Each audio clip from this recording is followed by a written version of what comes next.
Tonight's DJ and TV show is sponsored in part by Electro Voice, DJ Event Planner, ADJ, NLFX Professional, Promo Only, Newmark, and DJ and TV Insiders.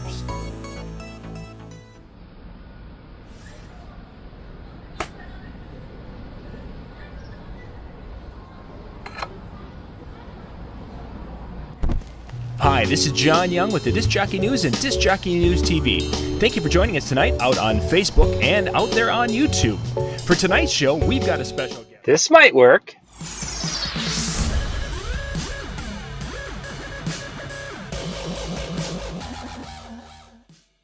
Hey, this is John Young with Disc Jockey News TV with today's Tuesday tip. Today we're going to be talking about getting started your first light show. What should you get in your first light show?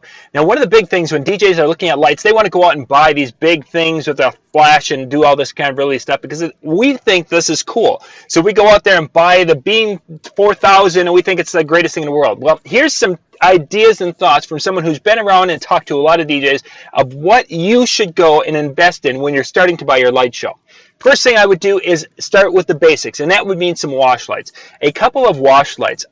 Ideally, you want to go for a hex, but go with a tri-LED minimum, not the 10 millimeter. Go with a tri-LED, but if you can go with a hex, a couple of hex fixtures that do red, green, blue, amber, white, and UV, they can do a lot for you. Two of those shining up on the ceiling will bounce kind of down and fill your dance floor area pretty well. Or you can put them up in trees and shine them on the dance floor, or you can put them on speaker stands and shine them off the ceiling and get that effect. Two can do well, four better. Obviously, as you add more, the more coverage you're going to have. You don't need to go crazy. Four can do pretty much every dance out there if you put the lights in the proper places and do the right things with them. So wash lights is number one. Start with wash lights. Second thing, I'm going to go into what not to get. Strobes, I would put that way on the end of the list because unless you're doing teen dances, strobes are not needed. UV lights is down there, not quite as far as strobes, but it's down the line because in most backyard parties or if you're doing weddings, you don't need UV lights. Getting into some things that we refer to as the spin and puke lights. These are things that back in the day were the Vertigos and the mushroom lights, where they basically, the Avengers and all these things, where they put the beams out and the beam just going like this all night long. Those lights are still out there. I would highly recommend staying away from those because those are 10% lights, meaning you only run those 10% of the time, where a wash light I can run 90% of the time and it's not bothersome or offensive because I can dim it, I can brighten it, I can slow it down, I can speed it up, I can make it chase 2 colors, I can make it chase all 6 colors. I can do things with that light, even if I'm just using the built-in programs, compared to these things that are going like this all the time. It's a slow song and it's doing this all the time. That's what they do. Spin and puke because they're going to spin until you puke. I would avoid those. So wash lights we start with. What would I recommend for number 2? Moving head. A couple of smaller moving head fixtures can do an awful lot. They can give you some movement. They can give you excitement. And they can really add to your show. Now, if you're running them in an auto program, you're probably going to find you're only going to be able to find a couple of programs that fit maybe half of your songs. That's okay. That's understandable.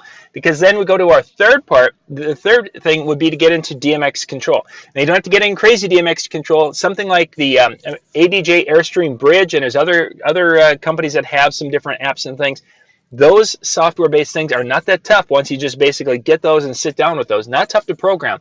But then it's going to allow you to adjust those floods and do your up and down with that. It's going to allow you to go and take those moving heads and set a slow scene. So you've got the white that's going to slowly go around the ceiling. Then you get to a fast scene and it's going to be doing da-da-da-da-da-da. You can do that with control. So wash, moving heads, then DMX control. Down the road. The next thing I would add is probably some of those effects lights that do some of the beaming things for those times when I need to have that just wild, crazy splash for a phrase of a song. 16 beats of a song and I want it to go, because we're at the refrain and I want it to go, blah! That's when you use those spin and puke type lights. So they're there, but just down the road.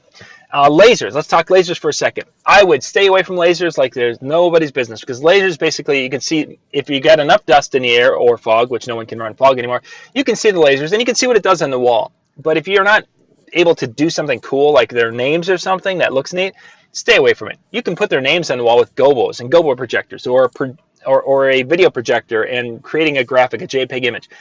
Do those with something else. Lasers, basically, I put those way down on the list. So we got wash, moving heads, control, getting into some effects lights, then beyond that, getting into UV, strobes, and then lasers. And there's probably things I didn't talk about, getting into trusting a lighting stand, but don't worry about those things. Get the basics, and you can mount some of those things on a simple tree, or you can do some things with the lights. You don't even have to put them on trees. You can put the wash lights on the floor and shine those off that ceiling, going that effect, and put the moving head things on top of your speakers. Some will work there. On some stands, or you can put them on, whatever. There's some other things out there. So anyway, if you're getting into lighting, that would be my suggestion for the progression to go from no lighting to having a light show that's going to be able to work for you as a mobile wedding DJ, as a mobile backyard party DJ, and even as a school dance DJ down the road. Thanks for watching. This is John Young with the Tuesday Tips of the Week.